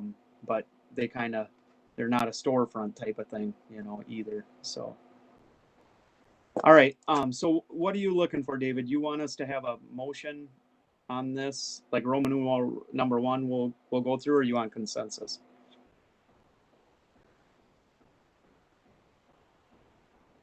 Well, you guys are muted. So if you look at the distribution of funds as it sits, is that what you would like us to proceed with? Or would you want to add more somewhere and take away somewhere else? And I just think it's high in the nonprofit. That's just off the top of my head. And I think the business side should be beefier, especially if they have employees. That's just my gut. Well, and you had kind of said this can be fluid.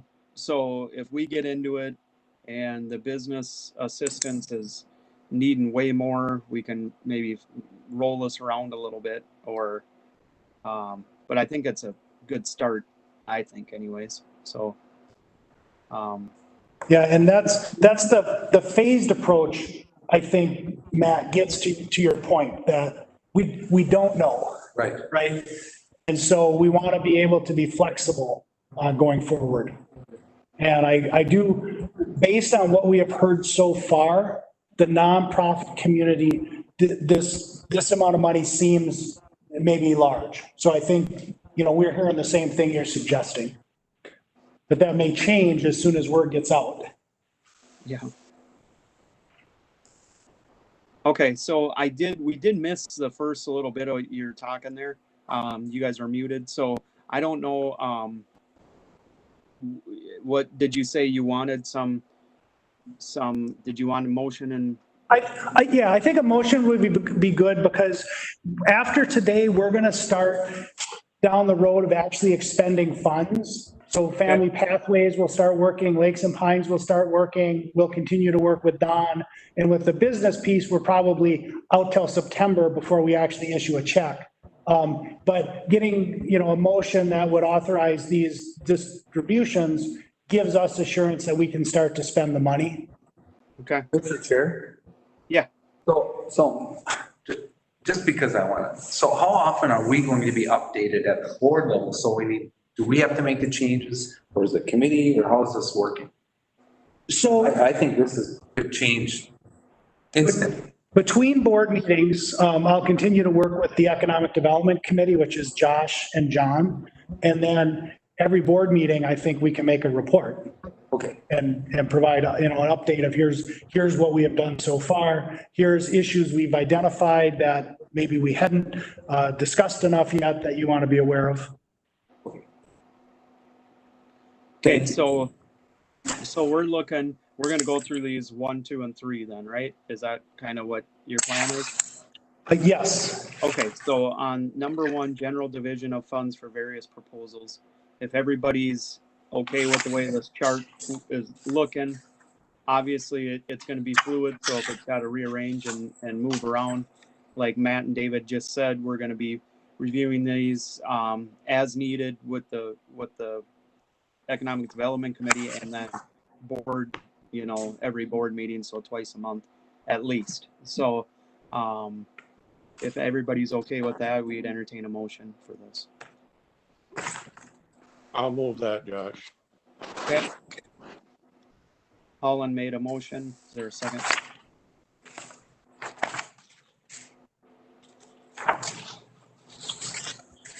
Mr. Chafee, second. Okay. Chafee, second. All right. Is there any other discussion on that, or is that clear as mud? I have a question. Yes, go ahead. I didn't hear what you were saying at the beginning. Are we doing one line item at a time, or just Yep. the way that block is set up to start with? Yep, we're doing one line at a time. So we're on number 1, Roman numeral number 1 there, general division of funds. So we're going to kind of start based on that chart there. But I think you're asking a different question. The motion, as I understood it, approves the distribution as laid out in the chart in the packet, all lines of the chart. Why don't we do that as a starting point? Yeah. Done. And Josh is answering, we're going to go through these on the back page, we're going to go through these 1, 2, and 3. Oh, so we're on line 1. Okay. Did that make sense now? Yeah, I think that you made it a little clear. Thank you. That made it a lot clearer for me. Thank you. All right. Sounds good. So we have a motion and a second. Is there any other discussion? Otherwise, the clerk will call the roll call vote. District 4, Commissioner McRae. Aye. District 5, Commissioner Ludwig. Aye. District 1, Chair Holland. Yes. District 2, Commissioner Moore. Yes. District 3, Commissioner Chafee. Aye. All right. So now we're going to move on to Roman numeral number 2, right? I still am on the right page here. So the direction on the general partners of the Phase 1 Business and Assistance Program. So we will entertain them. Yeah, go ahead. And it's the page that says draft Pine County CARES Act Business Assistance Grant, lays out the up to $10,000 and then the eligible expenses, And then the base, maybe I'll run over the basic criteria just so everyone has it, that it's 50 or fewer employees. There's a physical location in Pine County. The business has suffered financial harm due to the pandemic. The business is not delinquent on taxes to local, state, or federal taxing authorities. The business is not currently in violation of the law. And on the delinquent taxes piece, you might remember earlier in the year, the board lowered the penalty on taxes paid late for property taxes. Those taxes are not actually delinquent until January 1st. So somebody could have been involved in being late on their 2020 property taxes and still qualify. Okay. So we'd entertain a motion for that. Ludwig moves it. Okay. McRae second. Okay. Is there any other discussion? Hearing none, the clerk will call the roll call vote. District 5, Commissioner Ludwig. Aye. District 1, Chair Holland. Yes. District 2, Commissioner Moore. District 3, Commissioner Chafee. Okay. District 4, Commissioner Lickert. Aye. All right, thank you. And we will move on to Roman numeral number 3, formal partnerships with several organizations. So we will enter into some written agreement, either a memorandum of understanding or a contract with Lakes and Pines Family Pathways and the Initiative Foundation. And so I'm just asking, because those are not finalized yet, to keep that process moving, if you would delegate to the administrator the authority to enter those agreements up to $10,000. Okay. Does anybody want to make a motion on that? McRae make the motion. Oh. Okay, we had two. I heard Microd first. Who was it second? Colin?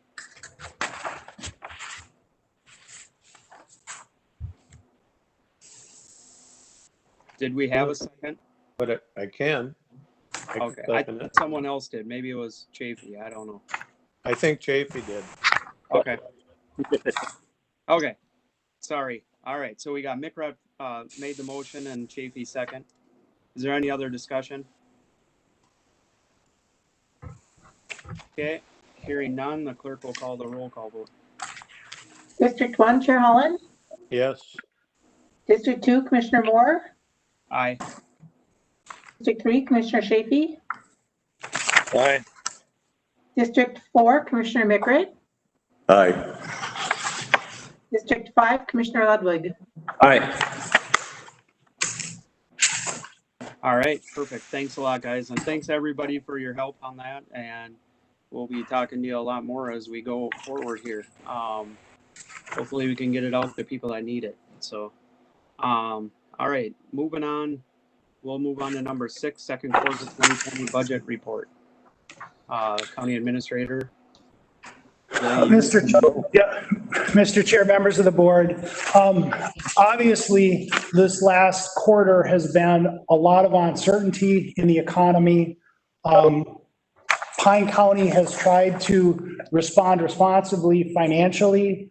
We laid off a worker, we furloughed workers, we tried to economize where we could. And I think the finances reflect that. And at the end of the second quarter, we are probably positioned as well as we could expect to be at this point in the year during a pandemic. And so when you look at the revenue and expenditures on chart 1, just at the fund level, there's nothing there that looks out of the ordinary. I think we know that Health and Human Services programming has been significantly impacted. If you look at in the middle of chart 1, there's the 2019 compared to 2020 expenditures in Health and Human Services, and you see how we've spent appreciably less money. Some of that is directly driven by the decisions that have been made, to modify the work environment to leave. During the personnel committee report, you saw that we filled a case or a social worker position in adult support that had been vacant for almost half the year now. So those savings are being captured in this graph. And so I think that is just a way to tie back the decision-making in March and April to how the budget looks today. Moving on to chart 2, revenues, they really are, where we would expect them this year at this point in the year. Probation is a little asterisk. We have since received that CPA payment from the state. And so that was just a timing factor that makes them look way behind on their revenue, but that is not a concern. Otherwise, all the revenues are looking, good. If you look at some of them, they're running a little bit higher. Planning and zoning. Permit activity has been extremely strong the first half of the year, and so those revenues are a little higher. And then in the government buildings, compared to last year, it looks low, but that's only because last year Pine City paid 100% of their rent payment at the beginning of the year, and so that was an anomaly last year. Chart 3 shows the expenditures this year compared to last year. And again, some of them are a little higher than where we were at this point last year, but there's nothing that is a concern. IT and recorder's office are typically high at this point in the year.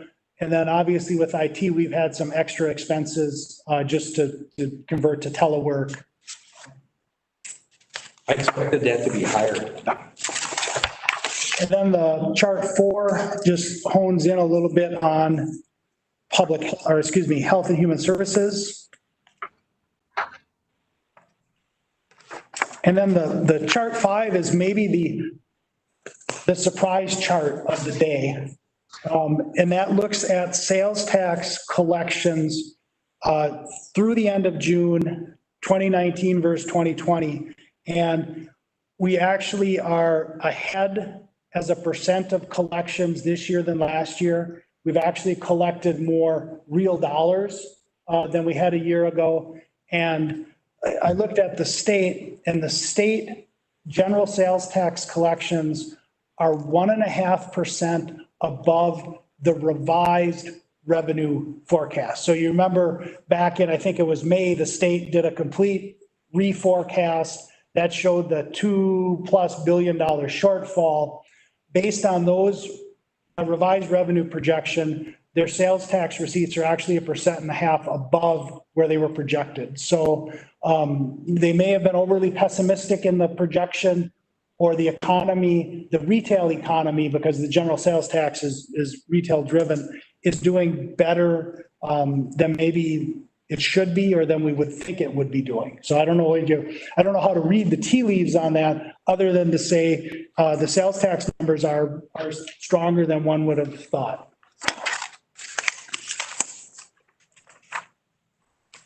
So I certainly can answer questions if there are any.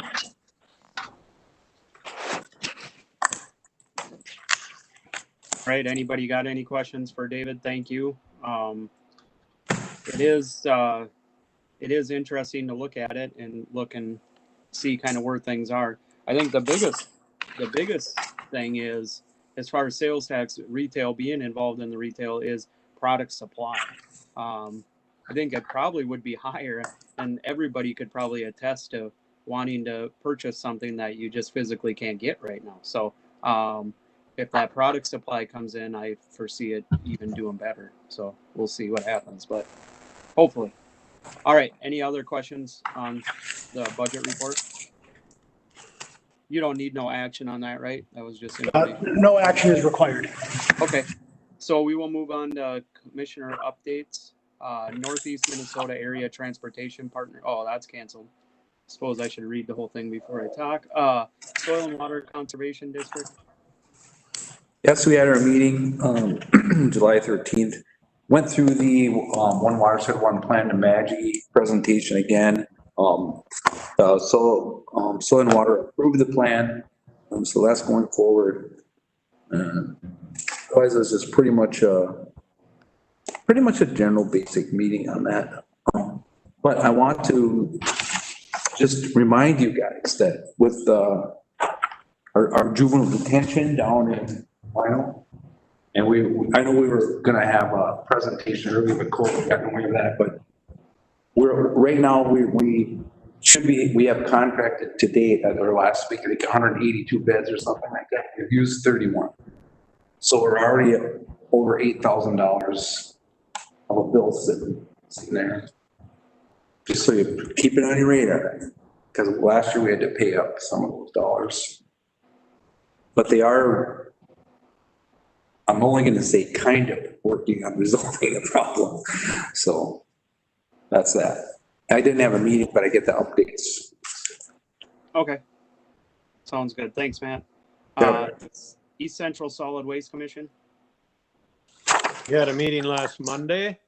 It was actually a in-person meeting at a new building that was built at the transfer station in Cambridge, but I called in for it. And basically, we're just still collecting a lot of garbage at every location. A lot of roll-off stuff. So we're going to buy a couple new roll-off boxes to try to keep that construction material out of the landfill. And so we'll transfer those as fast as they fill up to the demo site in Mora. Otherwise, things are going along. Okay, thank you. Pine County Chemical Health. Yeah, I did attend that one.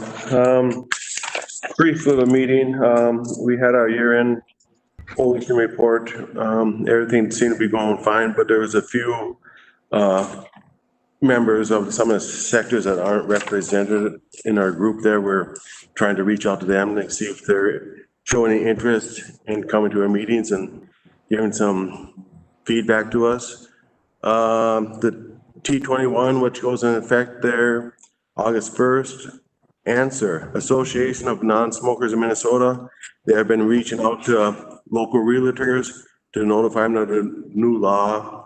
Also been producing signage to stop the sales to the minors and offering an online training to educate the rules of proper selling to be updated there by August 1st. So that takes hold here. So we'll see how that does. And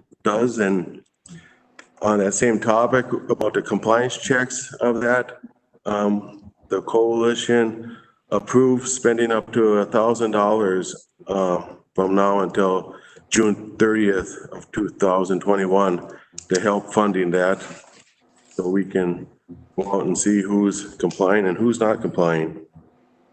Other than that, there was not much going on right now.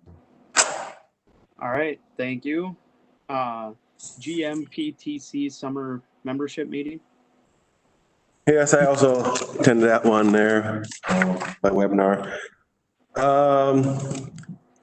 The funding there, the balance is good on their checkbooks. They are going to be sending out surveys to the local park managers, trying to find out where and how many people exactly are just coming to the parks, just to get a better idea of what they want to do or can do to keep everybody active this summer. We had a presentation from a gal in Bemidji.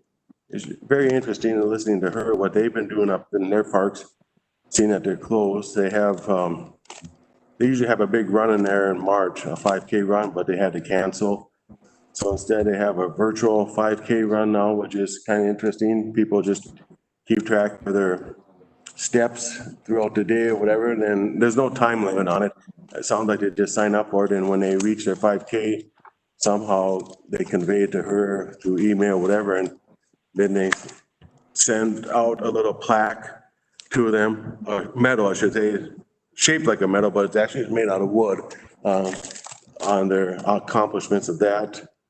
Another thing that I found very interesting that they've been doing is working very well, is they have park cleanup kits Local people come and put down a deposit on a bucket and they get a couple rolls of garbage bags, some pickup sticks and so on and so forth. And they go around the parks, the people, and pick up all the garbage, put it all together and leave it back at the shop, and then they get the deposit back for everything. And they said that's been a pretty big hit for the people around their area, helping to clean up their parks and get out and about. So very interesting meeting, what other folks are trying to do, keep people busy and their minds normal as much, I guess, through these times. But that's about it. Okay, good. That is good to hear that they're doing that stuff. Extension committee, we did have a meeting.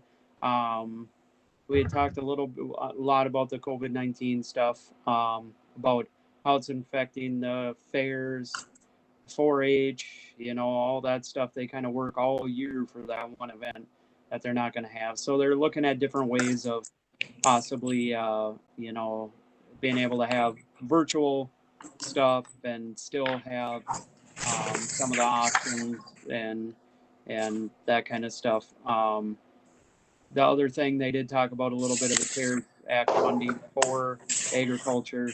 Our ag agent is actively aware of that, and he said it was funny during the meeting. He had just put, while we were talking about it, he put a link on his page, and by the time the meeting was done, I don't know, by the time he did it, it was like 15 or 20 minutes. He had already had 2 or 3 inquiries already on it. So it's interesting how that social media and electronic does get out. But so he's actively working on that. He's been real busy.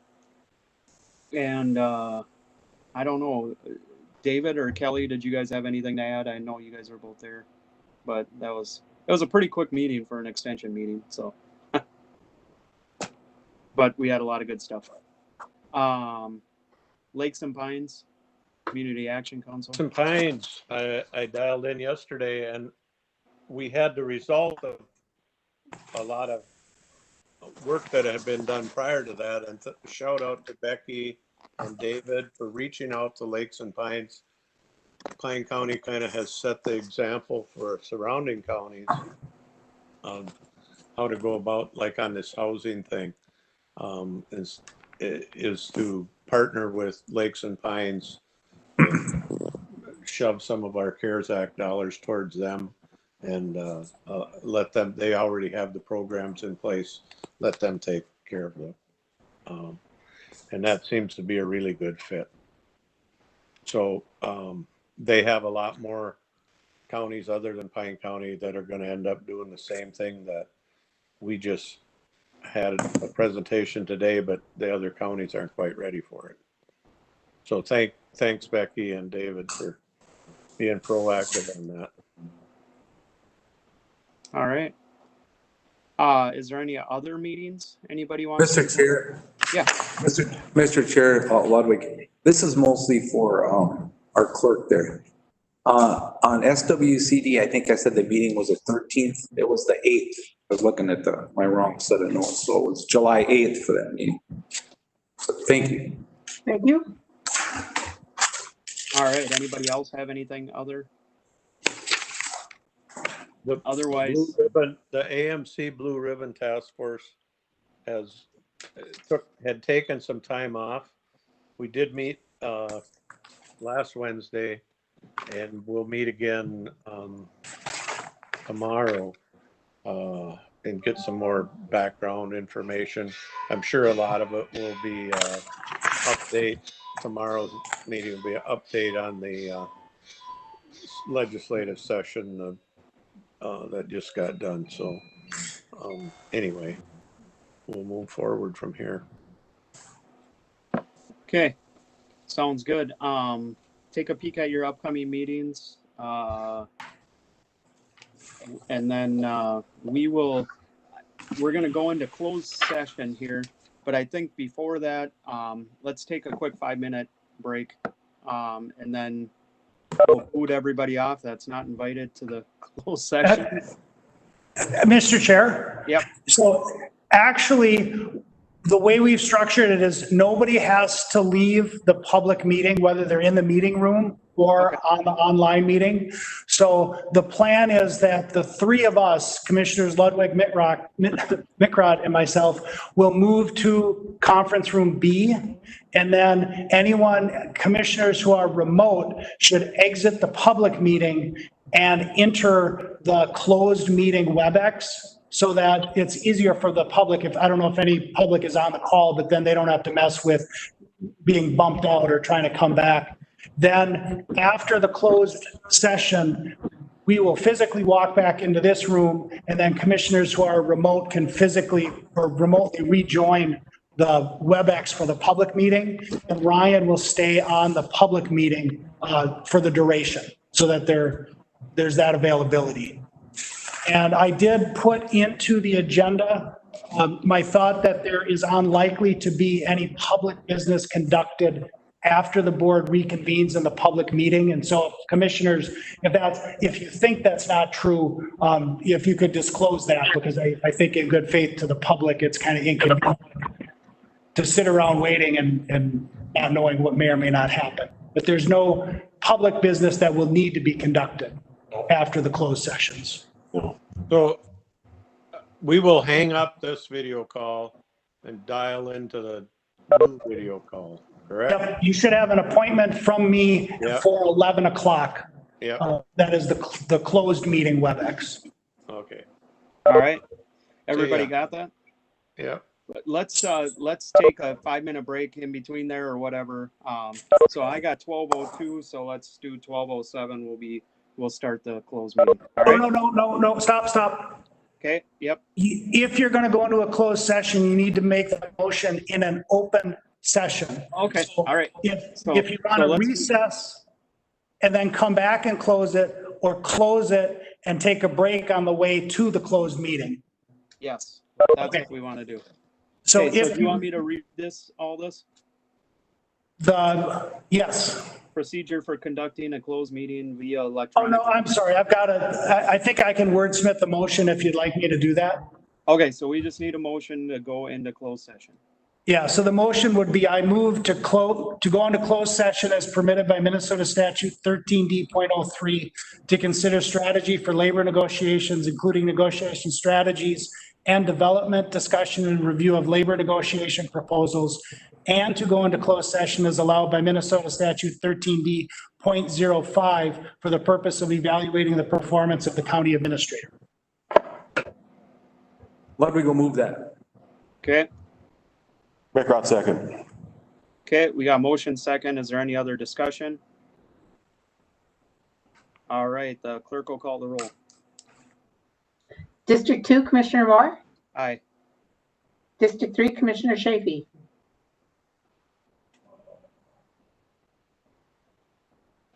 Commissioner Chafee?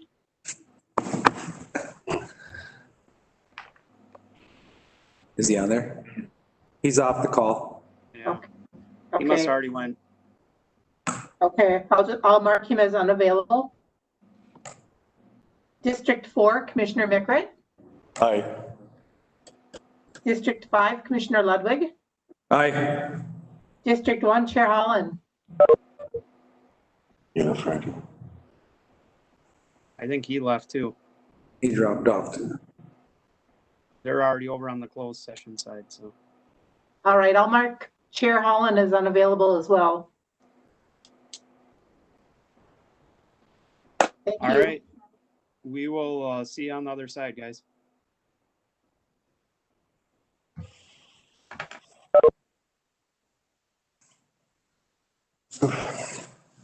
Where we going, B?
All right, anybody there? We're here. We're We're almost. back. We're back. We beat the guys on foot, so we're faster than them. Okay. I move we adjourn. Okay. It took Is you everybody guys so there? long.